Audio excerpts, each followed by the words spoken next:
Okay, good morning everyone and welcome to Event Sustainability Live.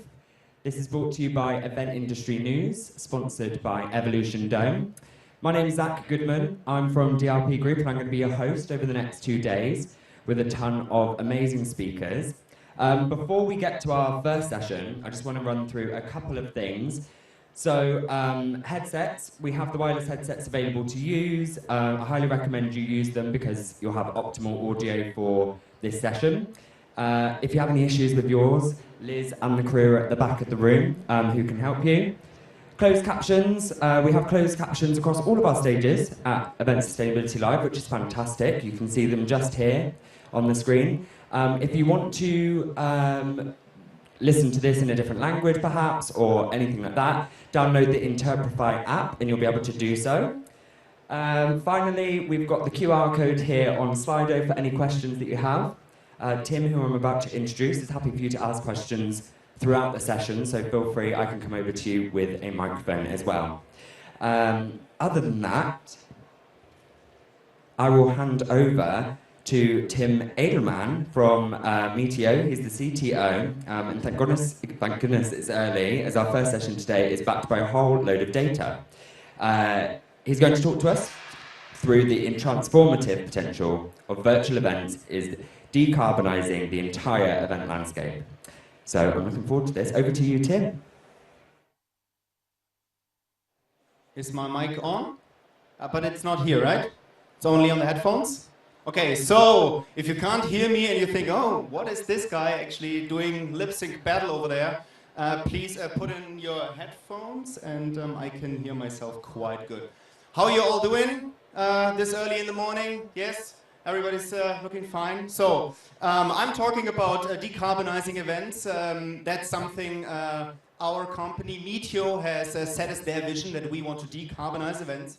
And I want to stress again, this presentation is to serve the audience, not to serve the presentation. If you have questions throughout, do not hesitate to just raise your hand and ask questions, okay? It's much better to have a dialogue here than to just have a monologue, okay? So, let's dive in.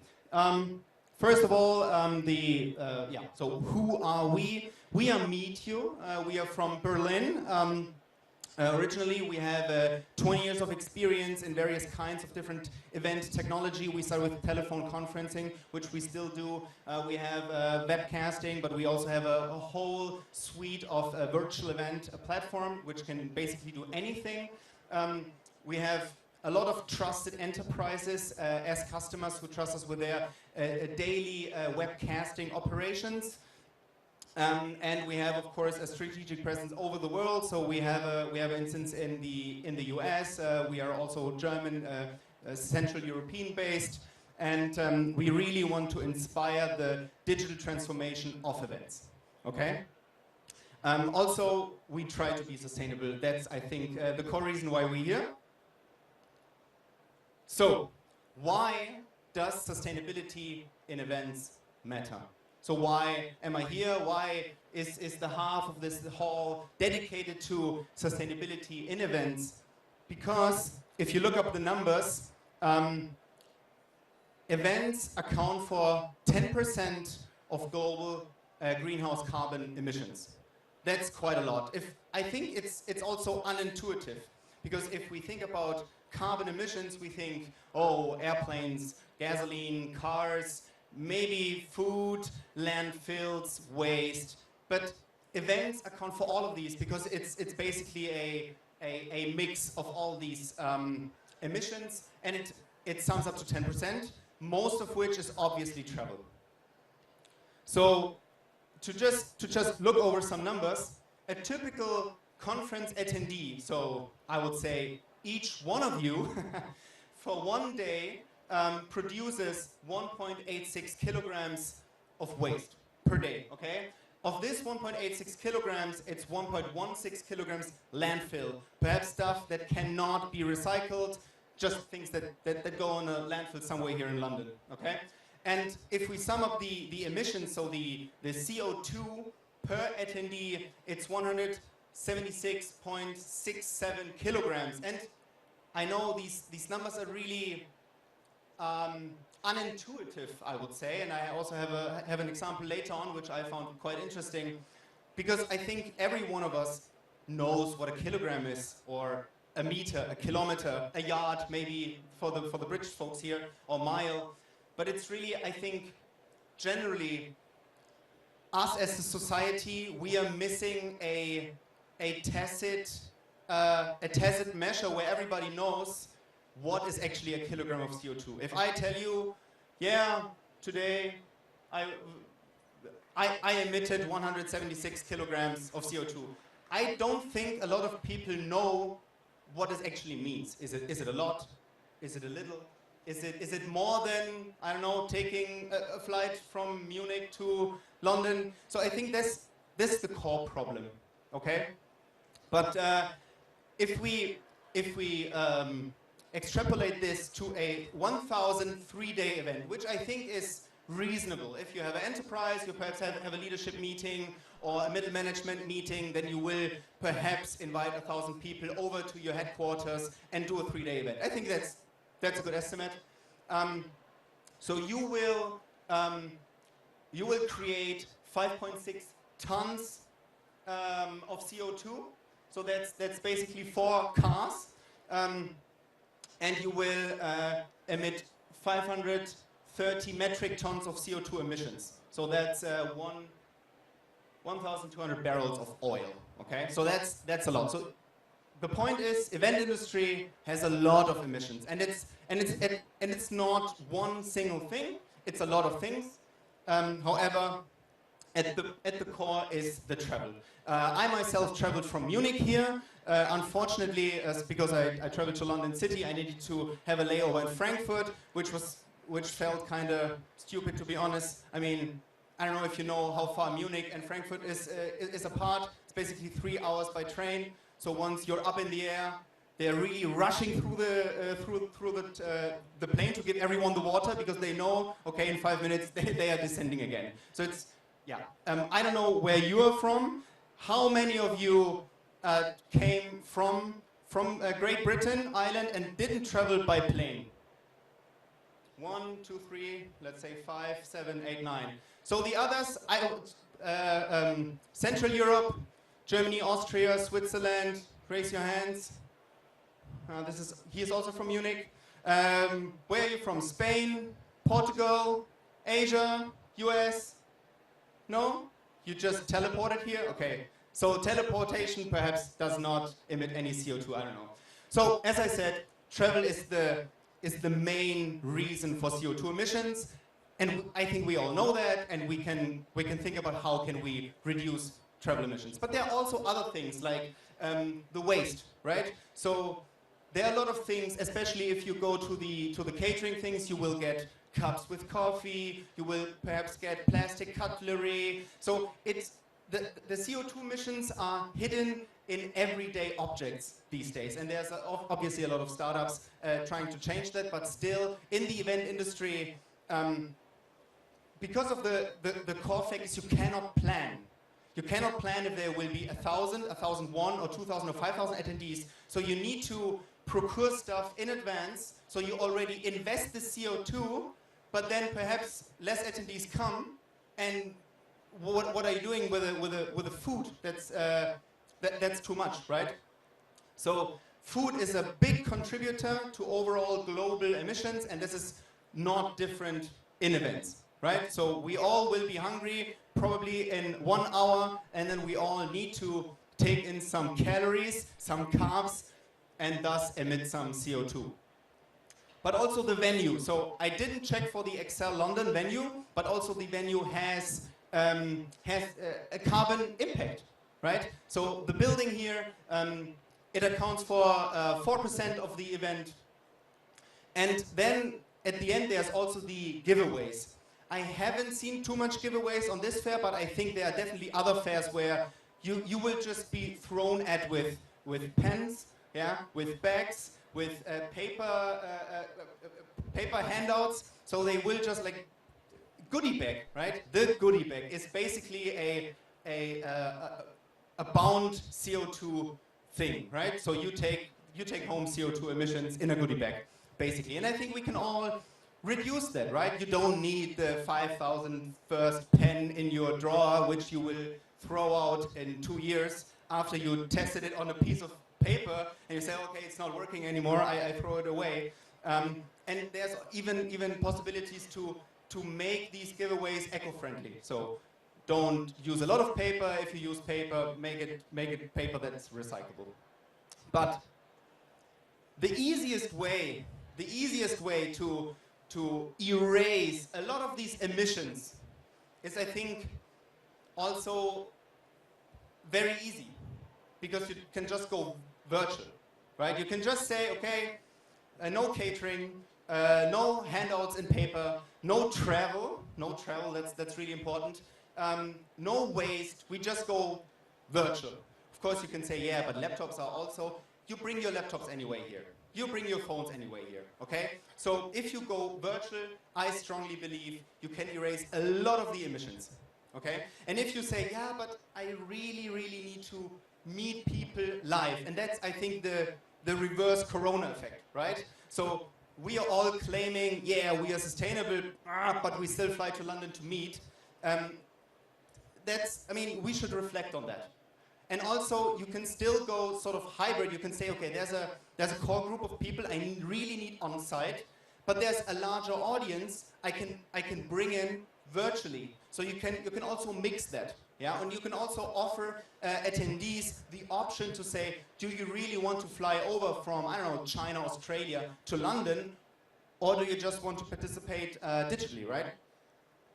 So obviously, a virtual alternative drastically reduces travel-related emissions because there is no travel, right?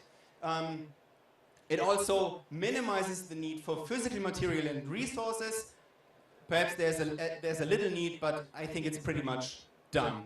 And it offers a very high level of flexibility and accessibility for a wide range and array of audiences. I mean, we are talking about sustainability here, but there's also the accessibility fact, right? Not everybody can fly, not everybody can board or want to board a plane, and with digital alternatives, it's basically an inclusive version of events. Everyone can participate, and nobody needs to emit a lot of CO2. Yes, it's also more cost efficient. I obviously do not know the bill of this event, but virtual events, I believe, are more cost efficient. And as I said earlier, you can reach a global audience. Around the globe, we've had events that also did sort of a global event agenda, where they said, okay, they stream in the morning, they stream in the evening to account for every audience they had. We also had events that went around the globe, started in Shanghai, and the last spot was Brazil, and every, I think, 2 or 3 hours it went one city to the west. It was also quite beautiful, and everyone in the whole audience around the global community was involved, was included in this event. Yes, so how to implement these virtual solutions? There are different event platforms you can use. Obviously, MEETYOO has one of our own, right? That's why I'm here.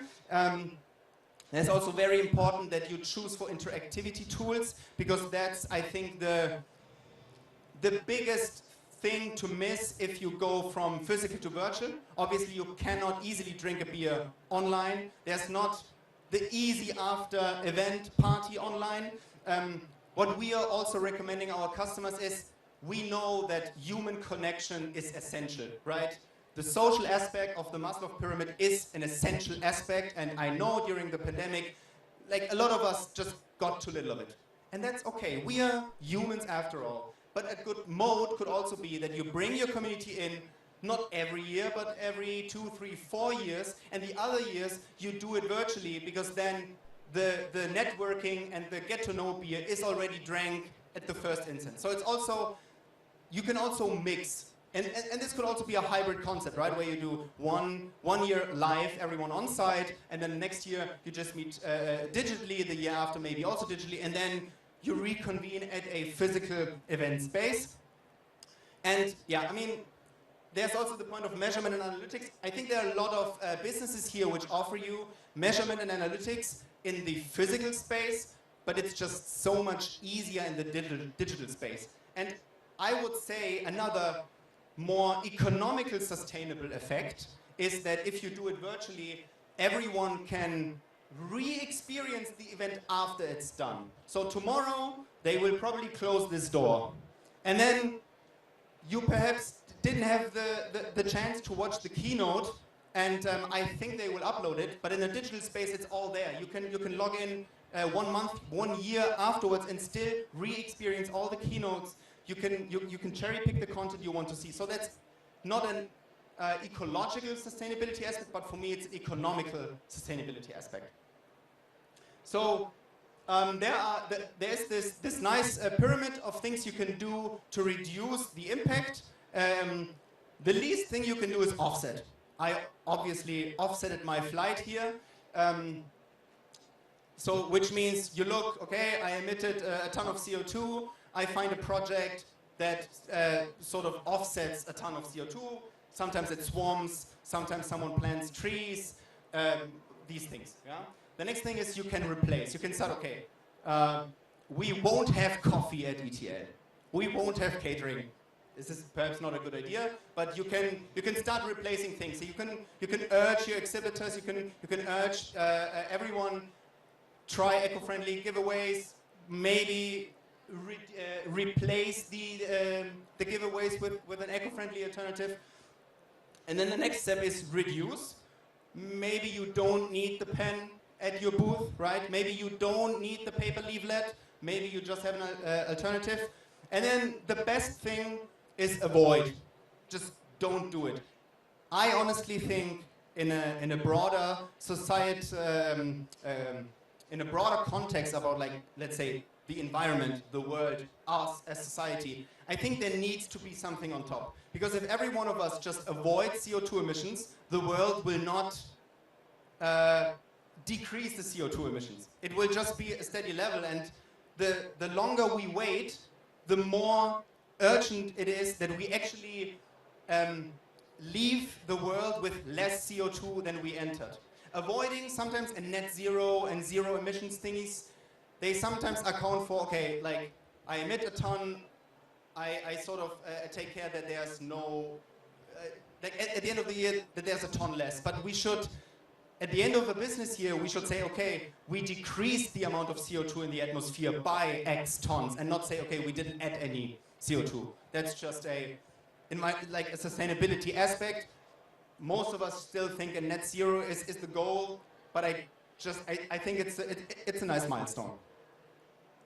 So what's our approach? As I already elaborated, we are inclusive, we are innovative, we are sustainable, and our platform is highly built on quality and service. So if you choose us for your events, we will take you along the road, we will consult you with everything in the digital space. I understand that doing physical events and then transitioning to digital is not trivial. We are there for you. We take you by the hand and we consult you in what's the best thing you can do to sort of digitize your events. We are doing net zero hosting and offsetting, and yes, we take care of our CO2 emissions daily. Our solutions are very, very tailor-made. They are highly customizable, and I think they fit most of the needs you will have. What is our platform? We currently have 3 products. MEETYOO Show is our webcasting platform, so you can you basically stream to a wide array of of people. And on the other end, we have MEETYOO Pro, which is an all-in virtual platform. You have streaming, you have exhibition, you have interaction, you have everything you need. We aim to decarbonize the event industry, and I see the attention is dropping off. So while I still have you, I want to emphasize this thing. So the other day I traveled to Berlin, and I don't know how many of you have a developer background and actually know what NaN stands for. NaN in some programming languages stands for not a number. Not a number happens if you try to write a program that prints a number and you input something that is not a number, like text. So, what's the story behind this? This was a sustainability dashboard in a hotel I traveled to in Berlin. And they put it on their desk. And it's not small. I don't know if you can see, but it was like this size. And what I said earlier about the intuition is the staff of the hotel put this up on the counter to say, hey, you have a green stay. But it doesn't say anything. They didn't know what not a number is. And it says carbon, not a number, kilogram CO2 emissions. And that's the core problem. We do not even recognize that this is obviously an error because we don't know, should there be a number, should there be a text, what should it actually say? And I think this is very important that we get visibility about emissions, about sustainability. And what we did in our platform is we have this sustainability dashboard where we basically this is a thought experiment. Okay, so every attendee that attends a digital platform, we look where this person logs in from, and we designate for the event a event venue where the event would have happened. In my case, it was Berlin because that's where our headquarters is. And then we calculate for every attendee if they traveled once to the event venue and once back by an average amount of, I think, 250 grams of CO2, so a round trip, and then we sum it up. And that's the amount of kilograms that all attendees that visited this event would have produced if they would have traveled. So as I said, it's a thought experiment. We're not offsetting this because it wasn't emitted. It also tells you your own emissions. And you see, I logged in from Frankfurt. So from Frankfurt to Berlin in Germany, I think with train, it's 2.5, 3 hours train ride. It's already 22 trees. 22 trees, at least, because there's a very conservative estimate, does it take 1 year, 22 trees, to just absorb my trip from Frankfurt to Berlin. So you can see how many trees you need for this event. Okay? So for us, it's important to show and to visualize to every attendee what if the event has happened physically, what would have been emitted. So as I said, it's a thought experiment. There's a lot of would have, could have, should have. But yeah, that's it. I also brought you another number, which is unfortunately not on the slides. So we as MEETYOO, as a whole company, all of our travels, business operations, cloud services, everything, we emitted in 2021 136 tons of CO2, the whole business, every employee we have. And earlier today we saw the amount of attendee per day, which is 176 kilograms. So this accounts for a 770 attendee event for 1 day. The whole CO2 emissions of the whole company for 1 year. If we just take the cloud services, and sometimes customers ask us, yeah, but how much CO2 here is actually emitted by cloud services? If we take all of our cloud service CO2 emission of 2021 and divide it by the average attendee emissions, it's a 9.5 attendee event for 1 day. So you can meet with your 8 best pals for 1 day in a location, in another location, and this is all of the CO2 emissions our digital events across all products 1 year emit. So it's really, sometimes customers ask us and say, yeah, we need this for our carbon report, the digital events, and we say, no, it's a rounding error. If you add 1.6 tons, and this would be a whole MEETYOO operation, to your carbon reporting, your CFO or sustainability officer will say, yeah, 1 ton is rounding error. It's like so minimal, it's irrelevant. Okay? So what I'm saying is the emissions today of digital events have a scale of irrelevancy compared to any other emissions you will have as a business. Okay? So, and I know sometimes it's not trivial to go virtually, but I urge you to at least try and maybe talk to us that we can consult you on ways you can do that step. Good. I skipped a few slides, but I don't think it's that important. I also want to talk to you. Are there any questions from you? Anything you can also state something if you want. Thank you, Tim. We do have a couple of... can you hear me? Fab. Thank you. We've got a couple of questions that have come through. I mean, I am very envious of your brain. There's a lot of digits there. There's a lot of stats. So I imagine it's all whirling around. One of the questions, how did you come to all of these carbon calculations? Mm-hmm. So what you see here, there's actually also a page on our website which explains these numbers. So we wanted to make it that simple for participants, and we know that sometimes sustainability reportings required you to tell what did you eat, was it vegetarian, was it meat-based, what was the cutlery, how did you travel, bus, train, plane, boat, foot, right? So we wanted to make it that simple, so that's why we only take the distance and take a sort of generally agreed upon constant, which amounts for the average travel per kilometer, which is sort of a mix of plane and train. So it will, I would say it will be wrong for short distances, but it will equally be wrong in the other direction if you travel across the Atlantic. So perhaps from Frankfurt to Berlin it will be too much per kilometer, but if you have an event in the US it will probably way too little. So it's a generally agreed upon from scientific papers retrieved number we take into account. For the trees, what we did is, there's a lot of different trees, guys, I can tell you. So we took all the trees and CO2 emissions we could find, and we took the one on the low end. So this is the most conservative estimate. So the worst tree can suck up 10 tons. And they're obviously better trees, right? But we took just the conservative estimate of the year.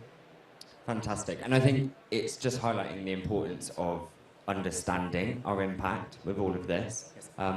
That's what I found so interesting. And also, I felt a little bit of guilt. I don't know about anyone else. I'm sat in a room at a live event, a tiny bit of guilt. And then you reassured me because we can explore different avenues with these events, you know, potential 1 year on, 1 year off, and it's the mitigation that you're providing to still enable all of this stuff. I guess one thing that was on my mind was interactivity and the engagement that is so prevalent at events like this. How do you find the engagement of your virtual events in comparison to your in-person events? Mm-hmm.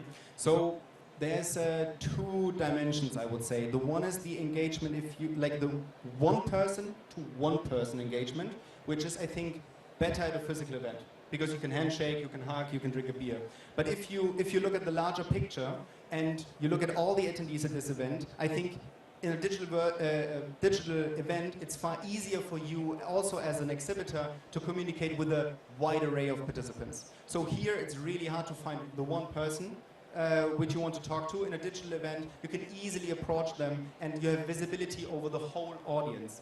So also if you think about something in the middle where you have, for instance, workshops, 30 people, 20 people, I think it's also not always easy and physical to bring 20 people at one point in time in one room.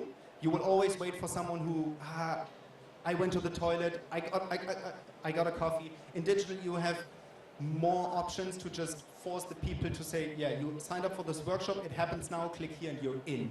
So I think, again, like on the low end, if you have really personal connections, physical is better. Yeah, but if you really want to sell something and you want to find from a large audience the interesting leads, I think virtual with all the analytics and the data can really help you in your process. Thank you, Tim. Is there any other questions in the room? We've got time for one more if anyone has one. Yeah. Thank you. Hi. So in your slide, it shows the amount of the CO2, like emission from the travel. And have you ever thought about putting into your slide, say, how many trees we need to plant in order to absorb all those CO2 emissions from the travel? Do you think that will helpful? Yes. So we have it here, but it's only on the personal level. So 22 trees obviously do not suck 765 tons. So this is only your impact. It would be trivial for us to do it also for the whole event. So we thought about that. We just think that, again, the intuition is very hard. And if we tell you, I don't know, it's 10,000 trees, then you think, yeah, it's basically a wood, a forest, right? So we did it on a personal level just to make your feelings like, okay, I personally accounted for 22 trees working 1 year, sucking CO2 out of the atmosphere. So yes, we also thought about garbage bags and other proxies. We think that trees is the most positive one. So that's why we opted for trees, but we could easily do it for all of the attendees. Amazing, thank you. That's one more thing. Yep. If you want to talk to us in a more elaborate conversation, we are back there at ETL. Okay, so right at the corner, ESL ETL, right next to the other stage. Thank you very much for your attention. Also, thank to you. You always gave me a good feedback. Thank you very much. Thank you. Give it up for Tim, everyone.